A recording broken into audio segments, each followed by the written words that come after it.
नमस्कार बच्चों, आप अभिज्ञान शाकुंतलम के 7 अंक में से 6 अंक पढ़ चुके हैं। अंतिम अंक है 7वां अंक, जिसका कि आज हम सारांश देखेंगे कि उसमें 7वें अंक में किन किन घटनाओं का वर्णन किया गया है।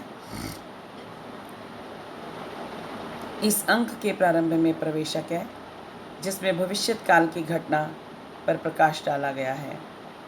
2 नर्तकियों द्वारा राजा दुष्यंत की विजय बताना। पिछले अंक में आपने पढ़ा ना कि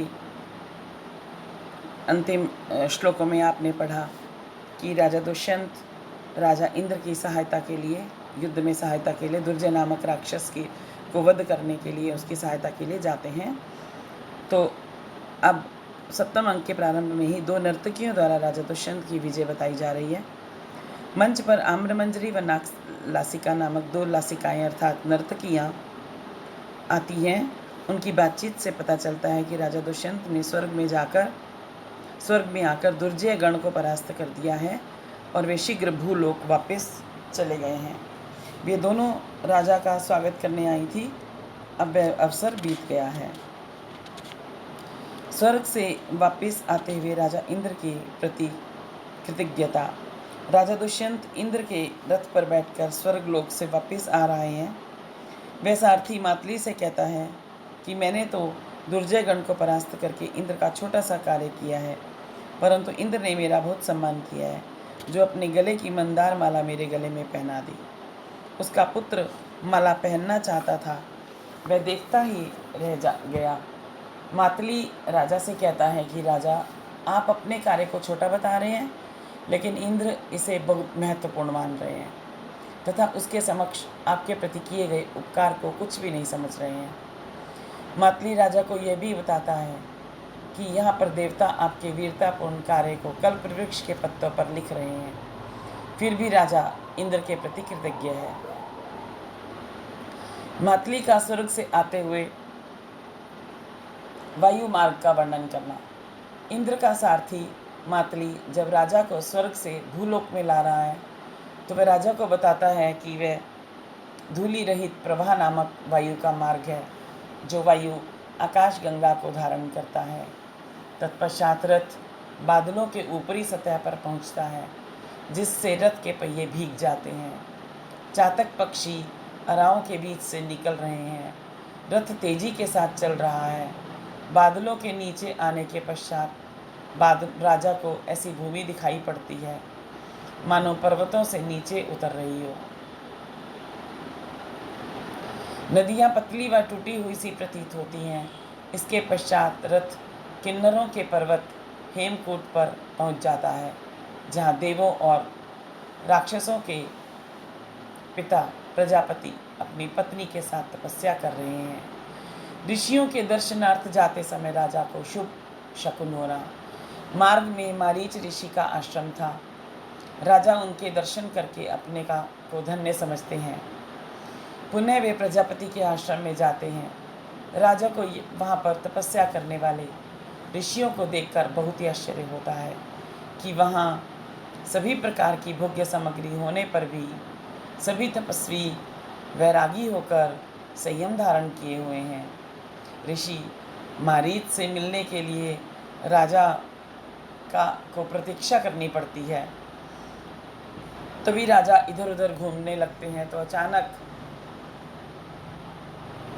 राजा की दक्षिण भुजा फड़कने लगती है, जो स्त्री प्राप्ति की सूचक होती है, सूचना देती है। परंतु राजा इसे संभव नहीं मानते, क्योंकि जिस शकुंतला का उन्होंने परित्याग कर दिया, अब वह कैसे प्राप्त हो सकती है।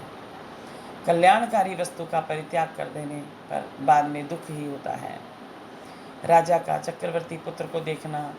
जैसे ही राजा इधर उधर जाता है, वैसे ही नेपथ्य से आवाज़ आती है कि कोई अभिनय कर रहा है। राजा वहाँ पहुँच जाता है और देखता है कि एक वीर बालक शेरनी के दूध पीते हुए बच्चे के बाल पकड़कर खींच रहा है, जिससे वह शेरनी के बच्चे से खेल सके। उस बालक को देखते ही राजा का स्नेह उमड़ जाता है। एक तापसी उस बच्चे को ऐसा करने से रोकती है। वह अन्य खिलौना देना चाहती है। जैसे ही वह खिलौना लेने के लिए हाथ फैलाता है, तो राजा उसके हाथ की रेखाओं को में देखकर कहता है, क्या इसमें चक्रवर्ती के लक्षण हैं? संतानहीन राजा पुत्र के अभाव में दुखी होता है। तापसी के कहने से राजा बालक को शेरनी के बच्चे से खेलने के लिए रोकता है और बालक को उठा लेता है। राजा को उस बालक से स्पर्श से अतीब आनंद का अनुभव होता है। वह सोचता है कि जिसका यह पुत्र है, उसे उस बालक को गोद में उठाने पर कितना आनंद होता होगा। राजा को अपने पुत्र की प्राप्ति होना। राजा समझता है कि यह किसी वानप्रस्थी राजा का पुत्र होगा। राजा देखता है कि वह विविध तपस्वियां बालक का मन बहलाती हैं। तभी बालक के हाथ का रक्षा सूत्र नीचे गिर जाता है।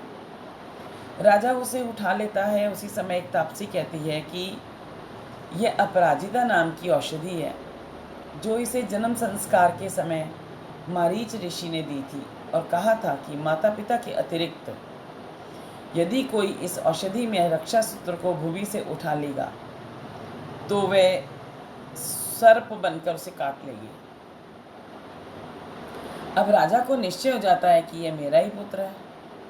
राजा को यह भी पता चल जाता है कि यहाँ पर इसका नाम सर्वदमन है। राजा बालक को गले लगा लेता है और प्रसन्नतापूर्वक कहता है, अब इसकी पूर्ण हुई मनोकामना का क्यों ना अभिनंदन करूं। राजा को शकुंतला की प्राप्ति होना। तभी एक तापसी शकुंतला के पास जाकर उसे राजा का सभी वृत्तांत सुनाती है। शकुंतला वहाँ आ जाती है।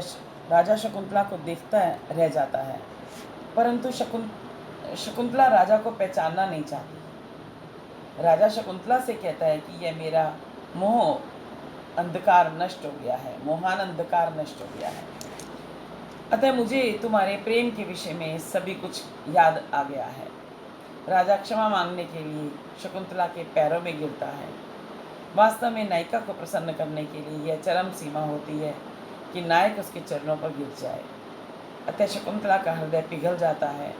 राजा उस अंगूठी के विषय में भी बताता है जो राजा ने उसे प्रेम विवाह के अवसर पर प्रदान की थी और बाद में शकुंतला के स्नान करते समय जल में गिर गई थी। राजा उस अंगूठी को शकुंतला को पुनः देना चाहता है, परंतु शकुंतला उसे स्वीकार नहीं करती। मारीच ऋषि के आश्रम में राजा का सपत्नीक जाकर सभी संदेह दूर करना। सारथी के आने पर राजा दुष्यंत पत्नी शकुंतला व पुत्र सर्वदमन के साथ मारीच ऋषि के आश्रम जाते हैं। ऋषिवर उन्हें आशीर्वाद देते हैं। राजा ऋषिवर से पूछता है कि ऋषिवर, आपकी विचित्र कृपा है। पहले मुझे फल की प्राप्ति हुई है, बाद में आपके दर्शन हुए हैं, जबकि नियम यह है कि पहले फूल लगते हैं और बाद में फल आते हैं। अतः आपके दर्शन करने के पश्चात ही मुझे पत्नी व पुत्र रूपी फल की प्राप्ति होनी चाहिए थी। राजा ऋषिवर ने से शकुंतला विषयक प्रश्न पूछते हैं। उससे प्रेम विवाह करके भी बाद में उसे क्यों नहीं पहचाना, परंतु अंगूठी मिल जाने पर मुझे शकुंतला के प्रेम विवाह की सभी बातें कैसे याद आ गई। सर्वदृष्टा मारीच ऋषि इन दोनों का मूल कारण दुर्वासा ऋषि का श्राप बताते हैं, जिस श्राप के कारण वह शकुंतला को भूल गया था। अंगूठी मिलने पर वह श्राप समाप्त हो गया। कण्व ऋषि को सभी समाचार भेजकर राजा का हस्तिनापुर वापस आना। शकुंतला सभी कुछ समझ जाती है कि राजा ने जो उसका परित्याग किया था वह शाप के कारण था। यह सभी समाचार कण्व ऋषि को सुनाने के लिए गालव को भेज दिया जाता है। महर्षि तीनों को सुखद जीवन व्यतीत करने का आशीर्वाद देते हैं। राजा शकुंतला व पुत्र के साथ हस्तिनापुर वापस आ जाते हैं। शुभ कामनाओं के साथ भरत वाक्य प्रस्तुत किया जाता है। इस प्रकार सप्तम अंक के साथ ही अभिज्ञान शाकुंतलम नाटक समाप्त हो जाता है।